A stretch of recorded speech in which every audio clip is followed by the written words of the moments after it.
हम लोग इसको कहते हैं ये तो संघ का पंच परिवर्तन का विषय है, एक्चुअली ये संविधान का विषय है। ये 5 के 5 विषय भारत के संविधान में लिखे हुए हैं। संविधान की बात करने वालों ने इस विषय को नहीं लिया, इसलिए संघ ने इसको पंच परिवर्तन के नाम से अलग से शुरू किया।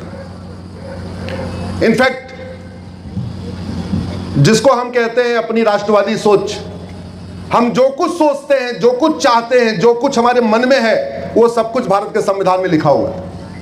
भारत का संविधान तो यहां तक कहता है कि भारत के सभी नागरिकों को हिंदी और संस्कृत लिखना, पढ़ना, बोलना आना चाहिए। आर्टिकल 351 में साफ साफ लिखा हुआ है।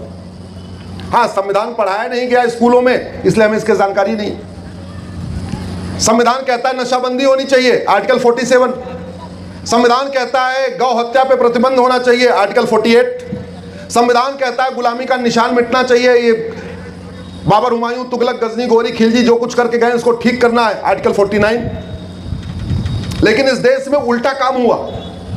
इस देश में 1991 में कानून बनाया और कानून बना के बाबर, हुमायूं, तुगलक, गजनी, गोरी, खिलजी के इलीगल काम को लीगलाइज कर दिया। उसका नाम है प्लेस ऑफ वर्शिप एक्ट, उसको कहते हैं पूजा स्थल कानून। हमने सुप्रीम कोर्ट में चैलेंज किया हुआ, 18 तारीख को फिर से डेट लगी हुई है। वो कानून ये कहता है कि यहां पे वसी दरिंदे जो कुछ करके गए थे, आप इसको रिस्टोर नहीं करेंगे।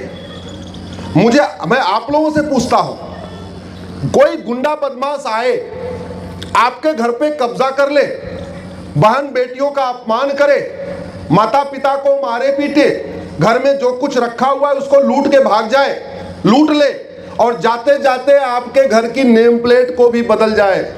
अब आप स्वतंत्र हो गए हैं, उस वहशी दरिंदे की नेम प्लेट रखेंगे या नेम प्लेट हटाएंगे? जोर से बोलिए जरा। और भागते भागते अगर उसका कोई तलवार उलवार छूट गया, उस तलवार की पूजा करेंगे या उस तलवार को भी उठा के फेंकेंगे? जोर से बोलिए जरा। अपने पूर्वजों की पहचान को वापस लाएंगे या वहशी दरिंदे की पहचान को कंटिन्यू करेंगे?